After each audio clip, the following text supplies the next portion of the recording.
你好，我是小云，欢迎你来到这个小角落。今天我想跟你说一个周末发生的小事。上个星期六，我去朋友小雨家玩。小雨养了一只小狗，叫安安。安安不大，很乖，喜欢躺在地上咬骨头。小雨很喜欢安安，常常叫他我的儿子。我每次听到他这样叫，都觉得有点好笑，但后来也就习惯了。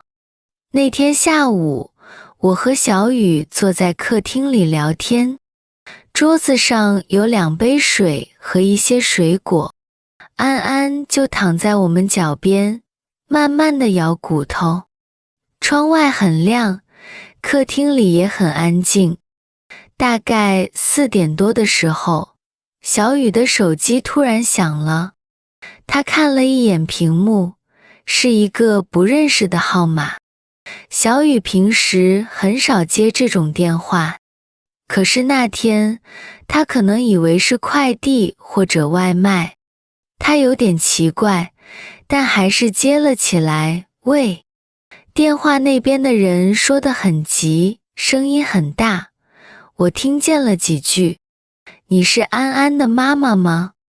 你儿子现在在医院，要马上做手术，你快点转钱。小雨听完愣了一下，我也愣了一下。客厅里突然安静了2秒，然后我们一起低下头，看向地上。安安还在那儿，嘴里咬着骨头，很开心的样子。小雨又看了看我，然后对着电话说：不好意思，我儿子现在在我旁边，我想你打错电话了。说完，他就挂了电话。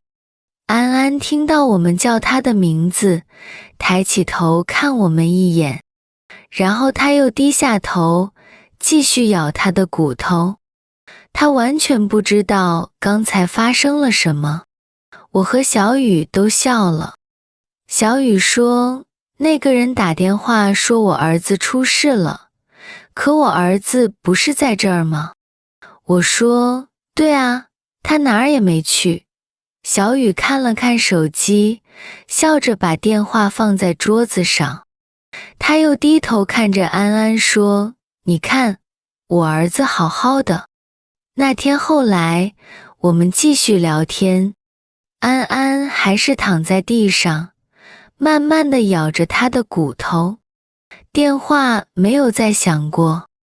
后来我又想起刚才那个电话，那个声音那么急，可安安明明就在我们脚边。我没有说什么，只是看着安安。他什么都不知道，什么都不用担心，只要继续咬骨头就好了。天色慢慢暗下来，我准备回家了。走的时候，安安还躺在地上。他看见我站起来，抬头看了看我，又低下头去，好像在说，你要走啦，那我继续咬骨头了。小雨送我出门，我们还笑着说，今天这个电话真奇怪。走出门的时候，我又回头看了一眼，安安还趴在地上，认真地咬着那根小骨头。手机安安静静地放在桌子上，客厅也慢慢安静下来。好了，今天的故事就到这里吧。我是小云，谢谢你听我说，下次再见。